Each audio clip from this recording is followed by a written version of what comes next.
From now on, Holy Father, not my will, but your will be done. I said, Father, you have chosen me. Give me the strength to obey. I will follow you no matter what it takes. If you know me, you cannot be neutral about me. Either you will hate me or you will love me. Because there is only one important business in the world. It is the business of salvation.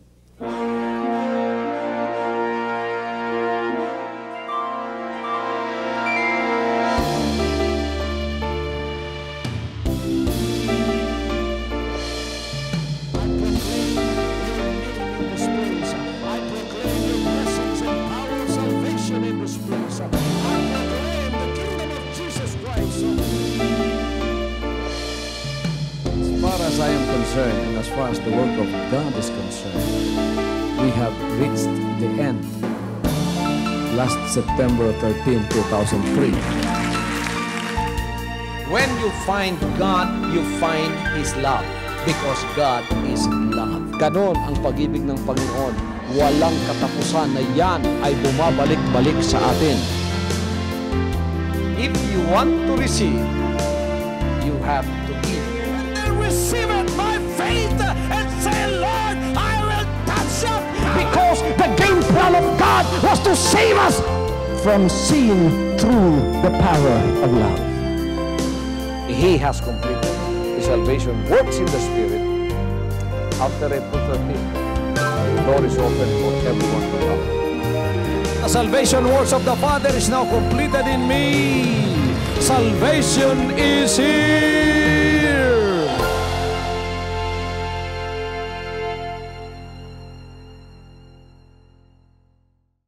We so keen on the propagation of the good news? Because the chief mission that the Lord has given us as His body is to preach the gospel to every creature. The Bible says, when this gospel of the kingdom shall be preached into all the world, then the end shall come. Darating na ang katapusan. And I will tell you that many people will come to know about Davao City. Because Davao City is in the plan of God. It was revealed to me in 1977 by an audible voice from God, and He told me, Davao City is the water center of the world. Hallelujah! Napakalaki ng plano ng Diyos para sa siyudad na ito. I cannot elaborate about the revealed plan of God to me as His servant. But you will just have to observe what will happen in the next few months or few years, if God wills, and then you will know what I am talking about. Sapagat kung plano ng Diyos, ang lahat ng plano ng Diyos ay walang makakahadlang. Plano ng Diyos na palabasin ang lahat ng mga anak niya sa bondage ng Egypt. Kinuha niya si Moses, kanyang pinatayo sa pamamagitan ng kanyang katapatan at ng kanyang katuwiran. At ginawa siyang isang mensahero papunta sa Ehipto upang iligtas sa pagkakaalipin ang kanyang mga anak na naroroon. At nang ang Diyos ay gumawa na ng paraan upang iligtas silang lahat, mga kapatid, isang araw, kinuhang lahat ng Diyos ang kanyang mga anak. Nilagay sa Goshen, sapagkat ang buong Ehipto ay nagkaroon ng kadiliman. Ngunit sa Goshen, na kung saan sila ay naroroon, siya lamang ang lugar na maliwanag. I believe that in the last days, God is going to do something so great that minds of people and eyes will not be able to perceive and believe. But the Bible says God is going to do a marvelous work. And He will cut it short in righteousness. Hindi sukat mapaniwalaan ng tao, ngunit magkakaroon ng Goshen ang Panginoon bago iligtas sa pagkakaalipin ng kabulukan ng laman ang kanyang bayan sa tinatawag na rapture na buhay. Hallelujah! Sinong ibig ma-rapture na buhay dito? Taas ang kamay. Huwag kayong magpahuli ng pagtaas ng kamay sapagkat mahalaga yan. Pagka nahuli kayo, may ibig sabihin yan. Bibigyan ko kayo ng chance na muli. Sinong ibig ma-rapture na buhay? All of the signs that the Lord Jesus Christ has given us in the last days, according to Matthew chapter 24, are already coming to pass. And then, signs of times like wars and rumors of wars, and famines and pestilences, all of these are already being done as signs that the Lord has given in the last days before He comes. Kumbaga sabi ng Panginoon sa pamamagitan ng apostol na si Pablo, na ang kanyang pagbabalik ay parang isang babaeng nanganganak. You know, when a woman, 9 months pregnant, and is about to deliver a baby, will suffer labor pains. Pagkatapos yung labor pains na yon, pag sumakit ang kanyang tiyan, hindi niya alam kung kailan siya manganganak. Hindi niya alam kung anong oras. Hindi niya alam ang minuto. Hindi niya alam ang segundo. Hindi niya alam ang araw. Ngunit alam niyang siya'y manganganak sapagkat alam nating 9 na buwan lamang nagdadalang tao ang babae. Pagkatapos, magkakaroon siya ng pananakit ng tiyan. At ang tinitingnan dyan ng doktor, kung di ako nagkakamali, ay ang interval ng labor pains na kanyang dinaramdam. At the beginning, the labor pains would be in a longer interval. But as the baby is about to come out, yung interval na yon ay lumalapit. Limbawa, 1 oras sumasakit ang kanyang tiyan, bawat 1 oras. Pagkatapos yan ay magiging every 30 minutes. Pagkatapos yan ay magiging every 15 minutes. Pagkatapos magiging every 5 minutes. An instinct tells us that the woman should run to the hospital because she is about to deliver that baby. Paul, in his allegory or in his analogy of the coming of Jesus Christ, depicted the coming of Jesus Christ as a woman in labor pains. And the labor pains are the signs of the times that the Lord has given. Nakikita po natin ang interval ng wars and rumors of wars. Kaya sumasakit ang ulo ng mga taga-UN. Sapagkat mayroon silang minimidyate na isang gulo dito, tapos akala nila tapos na, sisiklab na naman ang isang gulo dito. Pagkatapos, magmimidyate na naman dito, may gulo na namang sisiklab dito. The interval is so close that we, people of God, should know by what the Spirit revealed us through the Word of God that His kingdom is about to be established and His kingdom is about to be revealed in the last days. Hallelujah! Jesus Christ has given us this warning when He came. And He said, in the coming of the Son of Man, it will be as in the days of Noah. He said, in the days of Noah, they were drinking, they were eating, they were marrying and given in marriage. There is nothing wrong about what the Lord has said that people do in the last days, like planting and uprooting and building and marrying and given in marriage and eating and drinking. There is absolutely nothing that is wrong about those things. But why did the Lord mention those things? Because in the last days, the Lord saw the complacency that is in the hearts of people. They did not know that the times of the deluge of the flood is about to come.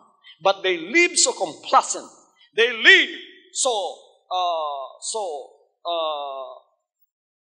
complacent in their lives that they do not know the judgment is already coming. And so the Lord categorized that also in our days, in the last days. Sabi niya, pareho rin sa pagbabalik ng anak ng tao. Walang masama sa pag-aasawa. Walang masama sa pagbibigay ng babae sa pag-aasawa.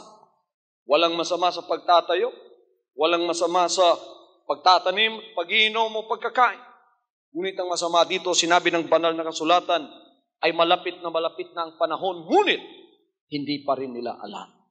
You know, in the times of Noah, when he was building the ark, the sin of the sinner is not the sin that the sinner committed. Because a sinner is expected to commit sin. That was not the cause of their destruction. When a sinner comes to the Lord, when the sinner comes to God and repents of his sins, the Lord is there to forgive him. It was not the sin of the sinner that destroyed them, because sinners are expected to sin. What was the thing that destroyed them? The Bible says they were so engrossed in what they were doing, living casually without any preparation. And the Bible says the ark was finished. Until that day came, the sinners did not know that the flood was coming. Ang kasalanan ng mga makasalanan, mga kapatid at mga kaibigan, ay yung hindi nila alam na dumarating na ang mga bagay na yon. Sa ating panahon, ito po ang tibok ng puso ng mga ngaral na ito. Bakit ako'y sumisigaw sa kahanginan, sa telebisyon, sa radio, sa mga dyaryo? Bakit ko ipinapaalam na walang takot ang pagbabalik ng ating Panginoon upang makapagbigay warning sa lahat ng mga taong nakikinig sa akin, nanonood sa akin, na ang kanyang pagbabalik ay malapit na. We continue to eat and drink. We continue to build. We continue to plant.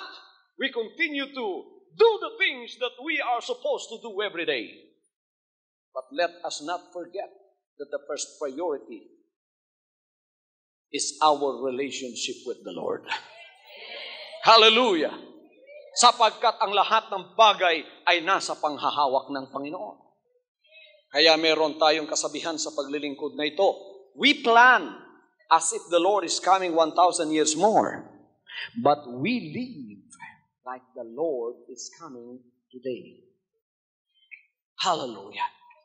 Hallelujah! Lahat ng plano natin, gagawin natin na parang ang Panginoon 1,000 taon pa bago dumating.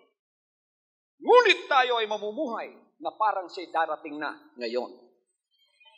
Alam ninyo, September 1, 1994, napakahalagang petsa niyan. Huwag ninyong kalilimutan yan. Sapagkat this will be brought back to your remembrance one of these days. Kayong lahat na hindi pa nakakaalam sa takbo ng Espiritu ng Diyos, kung saan pumupunta at kung saan na banda tayo sa finishing line, kailangan panghawakan na lang ninyo sa pamamagitan ng inyong pananampalataya. Magpatuloy kayong sumubaybay sa mga pangangaral ng salita ng Diyos, sapagkat ang mga bagay na ito ay malapit ng isakatuparan sa ating mga lahi, sa huling araw na ito. Nung ipinanalangin ng Panginoon ang kanyang mga apostoles sapagkat hindi sila marunong dumalangin, sabi nila, Panginoon, tulungan mo naman kaming dumalangin at turuan mo kami kung paanong dumalangin. Sabi niya, ganito kayong dumalangin. Our Father, which art in heaven, hallowed be thy name. Lahat sumabay sa akin. Thy kingdom come, thy will be done on earth as it is in heaven. Now, gusto kong kunin yung mga sinabi ng Panginoon na ang iyong kalooban sa mundong ito matutupad, ganun din naman doon sa langit. Thy kingdom come, thy will be done on earth as it is being done in heaven. First of all, before we know what is God's will to be done on earth, let us first know what is God's will being done in heaven.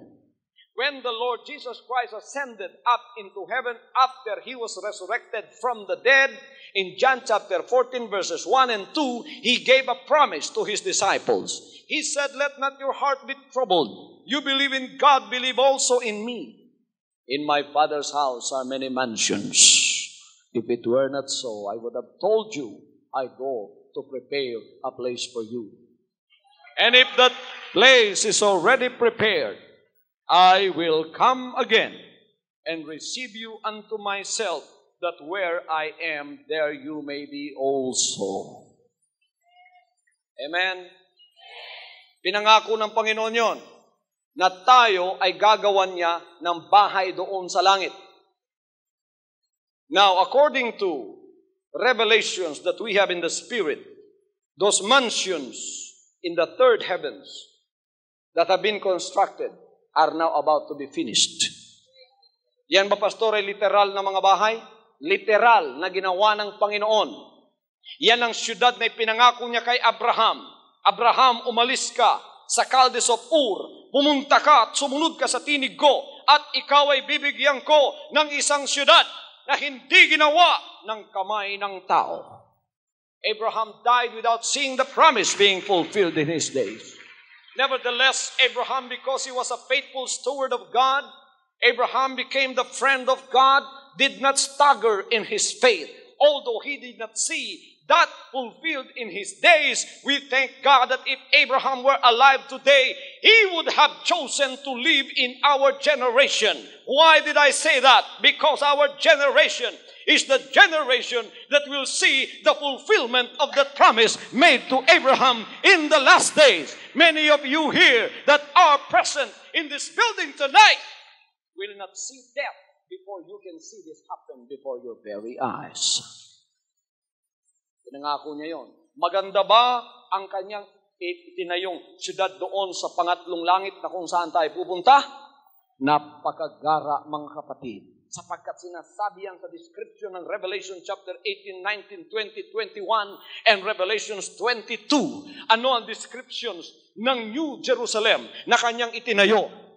Biro ninyo, the city is 4 square. Malapad na siyudad yan. It's about 1,400 miles square. You divide that sa kilometers, malalaman mo kung ilang kilometro square ang siyudad na yon. And then the city,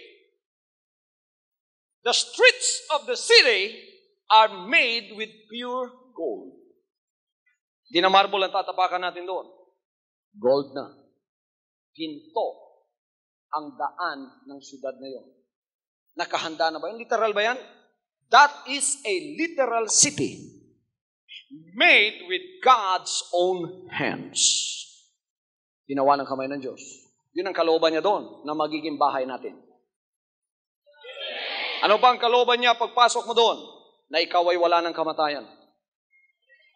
Diba, mga kapatid? Ano pa ang kalooban niya? Na wala ka ng karamdaman, wala ka ng cancer, wala ka ng sakit. Gusto ng Diyos, ang kalooban niya ngayon na tinutupad sa langit ay siya ring magiging buhay mo na tutuparin sa sanlibutang ito. Ngunit bago matupad sa buhay mo yan, you cannot have that life that is the will of God if your relationship is not mended back to God. What was done when our first parents committed disobedience and sin, when they listened to the voice of the serpent, and the serpent said, did God say you will die if you eat of this fruit? The woman said, the Lord even told us not to touch them. She even went farther than the word of God. And the devil deceived her. Nilinlang siya ng demonyo sa pamamagitan ng ahas at sinabing, hindi kayo mamamatay. Kumain sila sapagkat nalinlang sila at nagkasala sila. And disobedience to the commandment of God is a transgression. It is called sin. And sin is what separates people from God. I am preaching the gospel in the last days because I want sinners to know that they have already have a reconciliation with God. When Jesus Christ came and atoned for our sins and was crucified on the cross, that was the atonement. That means you can come back to God right now and be forgiven of your sins if you will just know and if you will just confess that Jesus Christ is your personal Savior. Makakabalik ka na muli sa Diyos. Kaya, pagka binigay mo yung buhay mo, nagbago ka, tinanggap mo si Jesus Christ bilang iyong tagapagligtas, ikaw ay magkakaroon ng kaligtasan. Makakabalik ka sa iyong dating katayuan sa Diyos. Pagka nakabalik ka na, ikaw ay anak na ng Diyos, hindi ka na anak ng demonyo, sapagkat pinatawad na yung kasalanan. You are already candidate for that will of God to be done on earth. Kandidato ka na ng Diyos upang ang kanyang kalooban matupad na sa buhay mo dito sa lupa. Alam ba ninyo, pwedeng mamuhay dito na walang kabagabagan? Kalooban ba ng Diyos yan? Thy will be done in heaven as it is done. Thy will be done on earth as it is in heaven. Pwede kang mamuhay na hindi magpapalimos. Pwede kang mamuhay na walang sakit. Pwede kang mamuhay na may buhay na walang hanggan. Lumapit ka ngayon, kalooban ng Diyos, na ikaw ay pagagalingin sa iyong karamdaman. Nandoon ang mga tao sa langit, walang karamdaman. Hallelujah! Hallelujah! Lahat ng pupunta sa langit, walang karamdaman. Gusto niya bago kayo pumasok sa langit, pagka kayo ay anak na ng Diyos, sakop na kayo sa kanyang kaharian, dito pa, gusto niya ang karamdaman ninyo ay wala na. Kaya lahat ng may pananampalataya, ngayong gabing ito, huwag kayong lumabas dito na hindi tatanggap ng kanyang mga pangako. Gusto niya pagka kayo ay sakop sa kanyang kaharian dito, kayo ay makakatanggap ng kanyang ipinangako. How do I know that I'm already in the kingdom of God on earth? The kingdom of God on earth is not a religion. It is not a denomination. Naghanap kayo. Pagkatapos akala ninyo, matatagpuan ninyo sa religion. Pumasok kayo. Ngunit, nagdamdam ang puso ninyo sapagkat hindi nyo natagpuan si Jesus Christ doon. Or man-made organizations or denominations that promised you salvation. You went there. All you found was the foot of Jesus Christ. All you found was the hand of Jesus Christ. You did not find Him there. Ngunit matatagpuan mo lamang siya kung saan natutupad ang kanyang kalooban. Kaya dito mga kapatid at kaibigan, hindi po tayo gumagawa ng ibang batas. Ito ang batas ng hari dito. Ang ating bansang Pilipinas ay kaharian. It's called the Republic. It's owned by the people. At mayroon silang ini-elect na president. And we have a constitution that the president swears to protect.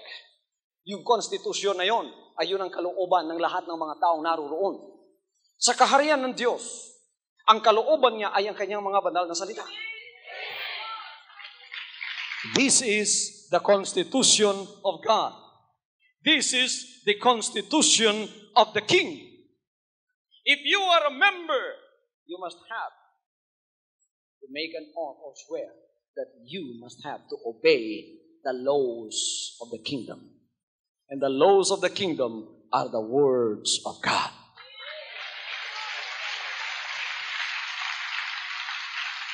Are you willing to obey the laws of the kingdom? Where Jesus Christ sits as King of kings and Lord of lords? I will give you an example of those laws. One of those laws from the king says, love your enemy. Ginagawa ba natin dito yan? He said, kung binato ka ng bato, gantihan mo ng tinapay. Ginagawa ba natin yan? Anong sinabi niya? Pray for them that despitefully use you and persecute you. Those are laws of the kingdom. Another law of the kingdom, love one another so that the world may know you are my disciples. That's why I am adamant in my preaching when I say denominations and religions failed. They failed. Bakit? I've been around the Philippines about 10 times. I've been abroad so many times, preaching to many different kinds of people. Pero isa lang nakikita ko. Baka yung hindi magkatugmang relihiyon, kahit si Jesus Christ ang kanilang sinasamba, nagkita, nag-aaway sila. Anong sinasabi ng isa? Hindi ka maliligtas. Kami lang. Anong sinasabi ng isa? Hindi. Kami ang maliligtas, kayo, impyerno kayo. Tinanong ko ang isa, sino ang Diyos mo? Si Jesus Christ. Ikaw, si Jesus Christ. Bakit nag-aaway? obviously, they don't know the laws of the kingdom. Because if you obey the king, you must have to obey the laws of the king. Hallelujah! Kaya sa kaharian na tunay ng Diyos na kung saan ang kanyang kalooban ay ginaganap, walang pag-aaway. All are in perfect harmony because they love one another. Amen? Kaya dito, when you come in here, we will not be sizing you up what religion you belong. Hindi kita kabalahibo. Pwede kang pumasok pero angap ako sa iyo. The Lord does not look at us like that. When we go to heaven, hindi niya tayo titingnan, ano ka? Anong relihiyon mo? Anong denomination? Never. Hindi niya tayo titingnan ganyan. You must have to know this. Pagka ikaw pumasok sa karya ng Diyos, ang tinitingnan niya, ano ang kailangan mo? Kailangan mo ba ng kaligtasan? The Lord says, I am here. I am your Savior.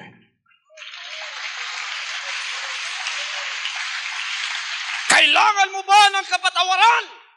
The Lord says, I am here to forgive you.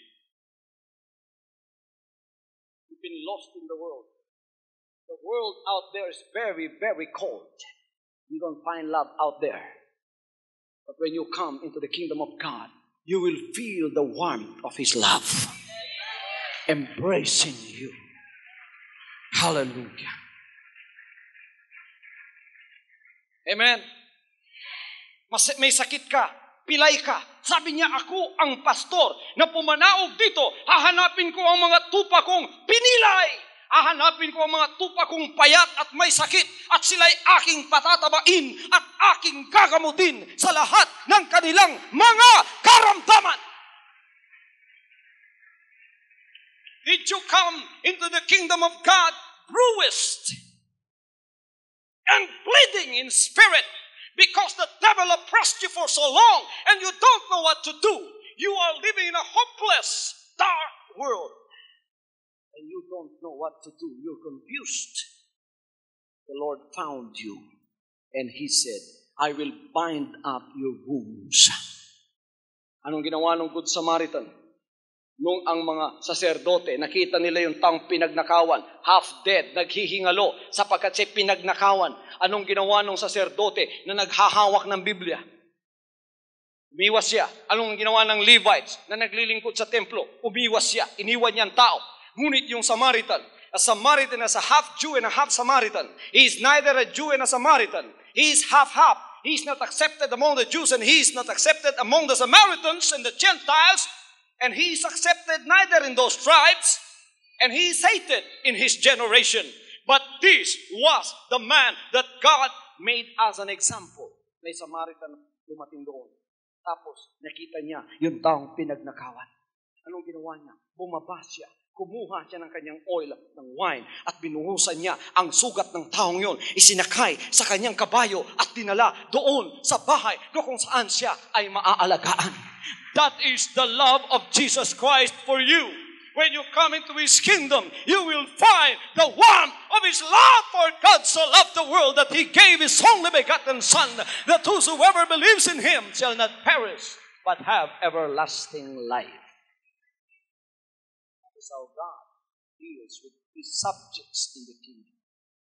Pero isang pilosopo, sinabi niya sa akin, Pastor, kinanap ko naman yung sinabi ng Panginoon. Tinapunan niya ako ng bato, ginantihan ko siya ng tinapay. Pero bakit nagdemanda siya? Kasi yung tinapay na itinapon ko nasa loob ng garapon.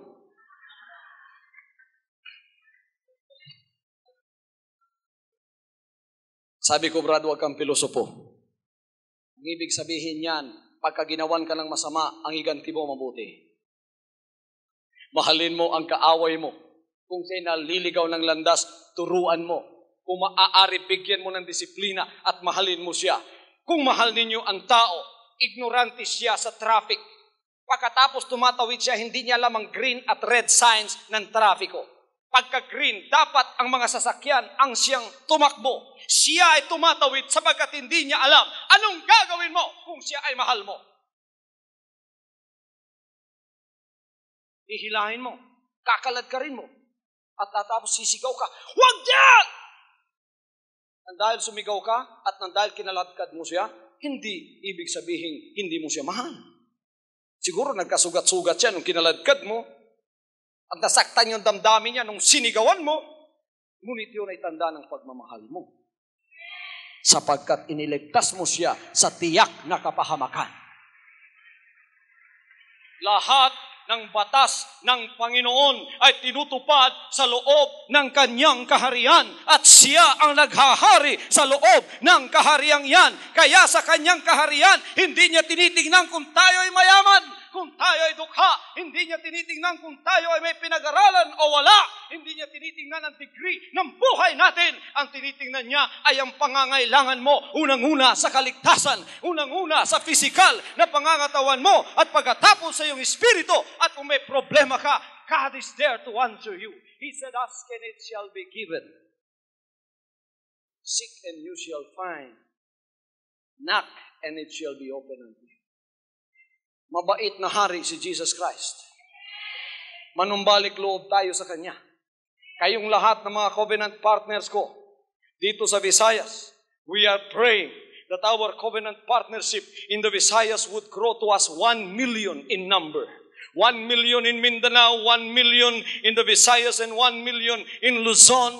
Pagkatapos silang lahat ay nasasakop sa kanyang kaharian, and we pledge to obey the laws of the kingdom which are written here.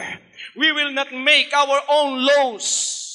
We will not be making our own laws, because the laws of the kingdom have already been written.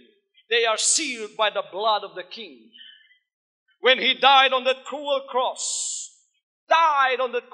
because of our sins, trespasses, and iniquities, the Bible says He was bruised for our transgressions. We rejected Him and nobody loved Him. He was despised of men, and He gave His back to His tormentors because of you and my sins. Your sins and my sins. Tapos sinelyuhan niya ng kanyang dugo. Kaya yan ay makapangyarihan sapagkat salita ng hari. Sinabi niya, ang langit at ang lupa ay lilipas. Ngunit ang aking mga salita o ang aking mga batas ay hindi lilipas. Sakop ba kayo sa kanyang kaharian? Ang hindi pa nasasakop sa kanyang kaharian, sumulat kayo sa akin sa address na naka-flash sa harap ng inyong screen at bibigyan ko kayo. I will give you a complete package of information about on how to become a covenant member of the kingdom of Jesus Christ. This is not the kingdom of Saudi Arabia where King Fahd is the king. This is the kingdom of Jesus Christ where Jesus Christ is the king. Hallelujah. Ano ang kalooban ng Diyos sa kanyang pinaghahariang mga bayan dito sa lupa? Na matupad ang kanyang kalooban dito tulad ng ito yung natutupad sa langit. Anong kalooban niya sa iyo ngayon? Wala kang karamdaman. Wala kang utang. Kayong hindi pa pinagmilagruhan ng mga utang ninyo. In fact, nung ako'y nangaral nito, nagkautang kayo ng mas lalo pang malaki. Kinakantiyawan kayo ng demonyo. Huwag kayong mawala ng pag-asa sapagkat member na kayo ng kaharian. Punong-puno ng milagro ang kaharian ng Diyos.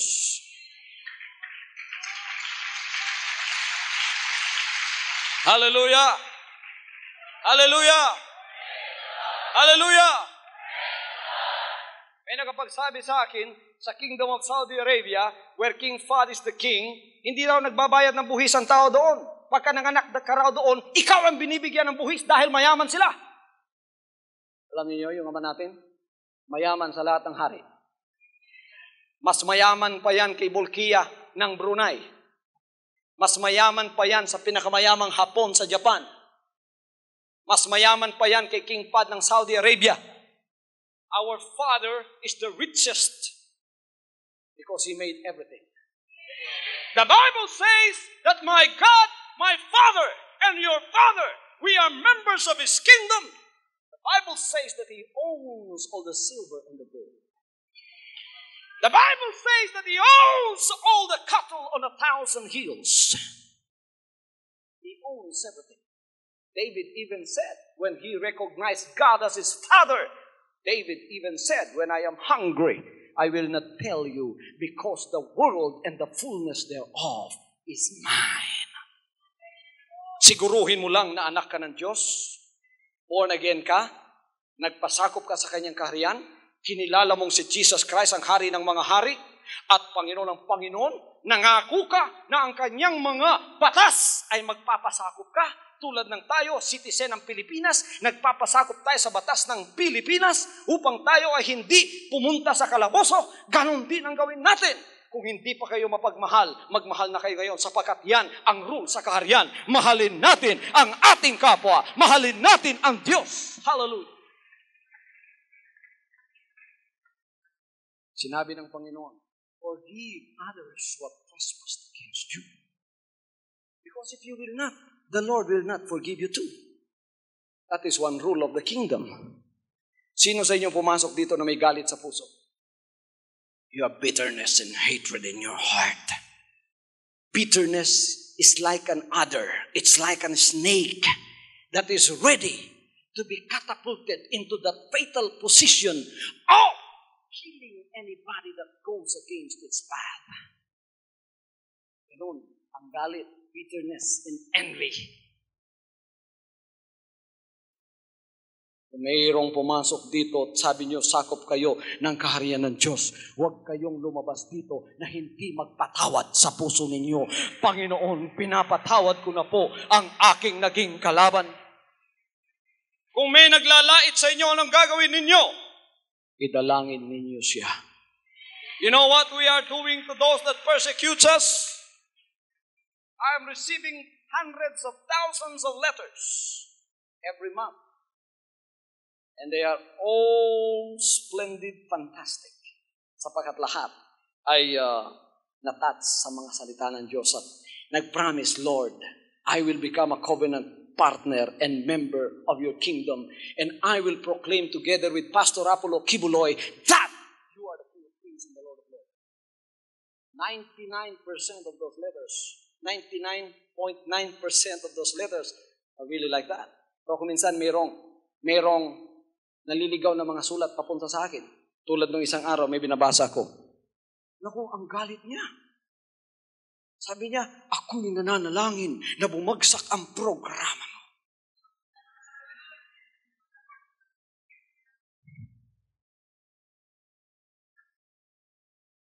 Anong ginagawa ko? Nagagalit ba ako? Sabi ko, Panginoon, liwanagin mo po ang isip ng taong ito.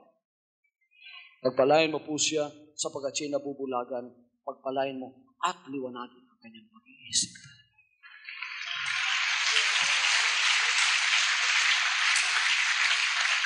Ano ba ang batas ng kaharian ng Diyos? Nakasulat dyan, mga kapatid. Lahat. Susundin ba natin ang batas ng ating Panginoon?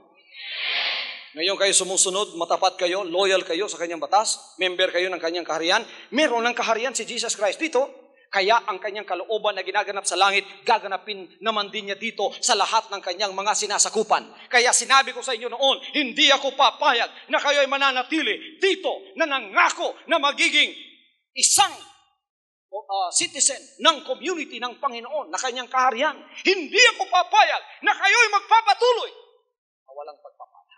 Sapagkat pangako niya yan. Sabi niya, pagpapalain ko ang lahat ng mga anak ko, anuman ang kanilang hihilingin, ito ay aking ibibigay. Ano bang sinabi niya, mga kapatid? Ano bang sinabi niya? Sabi niya, huwag kayong magalinlangan sa mga puso ninyo. Maliit na kawan, sapagkat sa inyo ibinigay ang kaharian ng Diyos. Huwag kayong magalinlangan. Paniwalaan ninyong sinasabi niya, sapagkat kahit wala siya rito, talagang siya naririto. Do you know the Lord Jesus Christ is here right now? Our Father is here right now. How did I come to know that He is here right now? Because He said, 2 or 3 gathered together in my name, I am in the midst of them. Do you believe that? I believe that without doubt in my heart. One rule of the kingdom is that you have faith in His Word. Why do you have to have faith in His Word? because our Father in heaven is not a liar. Hindi siya sinungaling na kung sinabi niya, hindi niya tutuparin. Ang lahat ng sinabi niya, tutuparin niya. Pag sinabi niya, ako'y nasa kaligitnaan ninyo, nandoon siya. Nang siya bumangon mula sa mga patay, ang mga apostoles ay natuwa, nag-usap-usap sila, at pagkatapos nagpasalamat sabagat ang kanilang Panginoon ay buhay nga. Bumangon sa mga patay. Ngunit may isang apostol doon, ang pangalan ay si Mr. Apostol Tomas. Hindi siya naniniwala. Sinabi ng mga apostoles, Tomas, ang Panginoon nga ay bumangon! Sabi ni Tomas, hindi ako maniniwala kung hindi ko malalagay ang daliri ko sa butas ng kanyang kamay dito sa kanyang palad at dito sa kanyang tagiliran at dito sa kanyang paa. Hindi ako maniniwala. One day they were in the upper room. All windows and doors were closed. Suddenly, all of a sudden, nagmaterialize si Jesus Christ. Hindi duman ang pintuan, hindi duman ang bintana, karakaraka, nasa kalagitnaan nila, mulang paa. Nagmamaterialize siya, nasa kalagitnaan nga pala siya. Nung siya ay nandoon at nakikita na ng kanilang mga personal na mata, ayon sa John 20:24, ano ang ginawa ng Panginoon? Hinanap niya ang may alinlangan sa kanyang puso.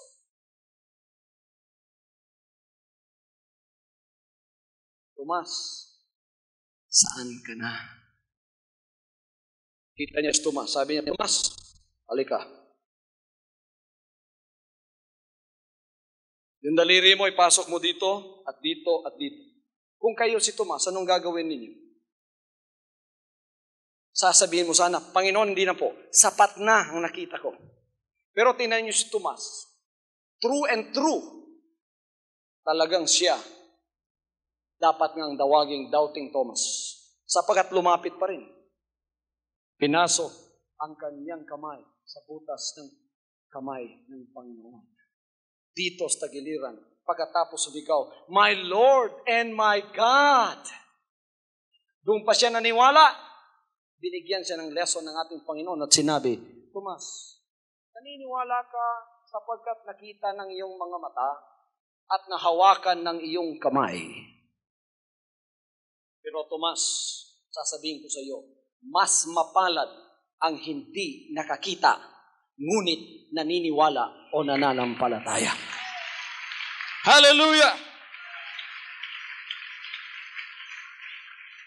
Kapatid at kaibigan, na-overtime na ako sa pagsasalita rito. I get so excited when I talk about the kingdom of God. But I am telling you, the will of God in heaven is going to be done on the will of God on earth because His kingdom is already set up. Magiging irrelevant na ngayon yung religion and denomination. At ang lalago at lalaki ay ang kaharian ni Jesus Christ. Na mula sa bundok, isang maliit na bato na umagos papunta dito at bumangga sa lahat ng uri ng mukha ng pagkakaalipin.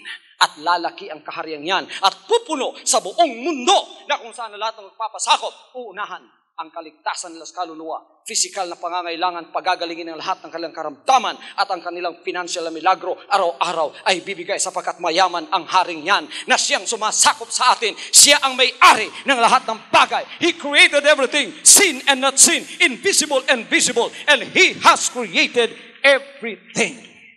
And He is your Father.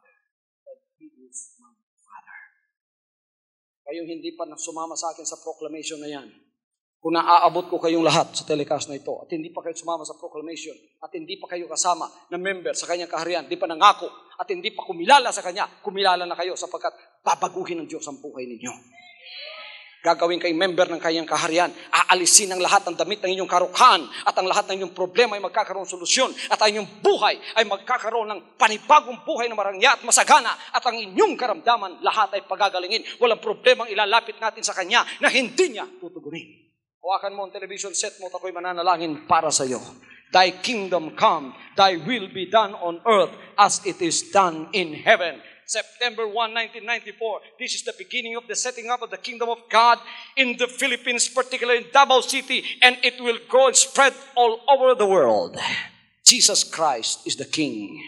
He is the Lord of Lords. He's the King of Kings. You proclaim that with me. Sabihin mo, I proclaim with Pastor Kiboloy that Jesus Christ is the King of Kings and the Lord of Lords in the Philippines and in the whole world. I am a member of the kingdom because I will follow and obey the laws of the kingdom. I am entitled to all the rights and the privileges of the kingdom set up on earth as His will is being done in heaven. So it will be done on His kingdom on earth. Jesus Christ, the name above every name, is the King of Kings and the Lord of Lords in the Philippines and in the whole world. Lahat ng kasaganaan at pagpapala ay pasasa iyo sa pangalan ng Panginoon ni Jesus. Amen. So ika'y pinagpala sa programang ito. Isa sa mga address na kasulat sa iyong screen. Better still, tawagan mo ako, tawagan mo ang telephone na nandiyan at nariyan kami upang sumabay sa mga pagpapala na nasa iyo at makikiramay sa lahat ng iyong mga dalangin na ito'y papasok sa kanyang kariyan. Particularly, kailangan ngayon gumawa ka ng isang hakbang upang maging member ng kaharian ito. Ipadala mo ang sulat mo at sabihin mo, I proclaim with you and I agree with you that Jesus Christ is the King of Kings and the Lord of Lords in the Philippines and the whole world, and you become a covenant member of the kingdom with all the rights and privileges that are going to be yours in the name of the Lord. Amen. Palakpakan natin ang buhay ni Diyos. Hallelujah. From now on, Holy Father, not my will, but your will be done. I said, Father, you have chosen me. Give me the strength to obey. I will follow you no matter what it takes. If you know me, you cannot be neutral about me. Either you will hate me or you will love me. Because there is only one important business in the world. It is the business of salvation.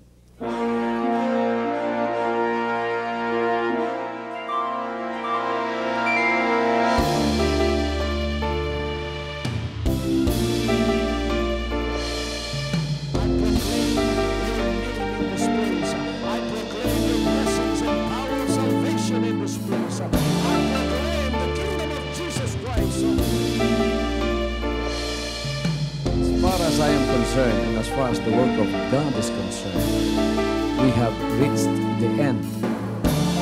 Last September 13, 2003. When you find God, you find His love. Because God is love. Ganon ang pag-ibig ng Panginoon. Walang katapusan na yan ay bumabalik-balik sa atin. If you want to receive, you have to give. Receive it by faith and say, Lord, I will touch up. Because the game plan of God was to save us from seeing through the power of love. He has completed His salvation works in the Spirit. After April 13, the door is open for everyone to come. The salvation works of the Father is now completed in me. Salvation is here.